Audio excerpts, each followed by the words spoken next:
Hi అండి. ఈ వర్షానికి ఉసుకే చూడండి ఎట్లా కొట్టుకొచ్చిందో. ఇట్లా అడవిలో నుంచి వర్షానికి అంతా కొట్టుకొచ్చి ఈడ ఆగింది. ఈ ఉసుక అంతా తోడి అల్లం పెట్టుకుంటామండి. ఇదంతా కుప్ప చేస్తున్నా. ఇదిగండి రింగ్లో వేసిన ఉసుక అంతా దీంట్లో పెడతా అల్లము. ఇదిగండి ఇది 2 రకాల అల్లము. ఈ 2 రకాల అల్లం తీసుకొని వచ్చిన మొన్న బళ్ళారి పోయినా మా ఇంటికి దగ్గరలో ఏపీఎంచి మార్కెట్ ఉంది. ఆ మార్కెట్లో తీసుకొని వచ్చిన తాజాగా ఉంటాయి కూరగాయలు కానీ అన్నీ బాగా తక్కువ రేటుకండి. ఇవి 50 రూపాయలు అల్లం కేజీది. ఈడైతే 100 రూపాయలు. అందుకనే 2 కేజీలు తీసుకొచ్చినాను ఇంట్లోకి.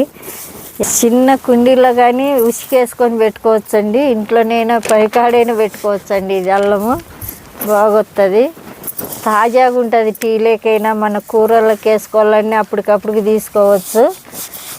తాజాగా ఉంటుందండి. మీరు కూడా ఇలా పెట్టుకోండి అండి, బాగుంటుంది.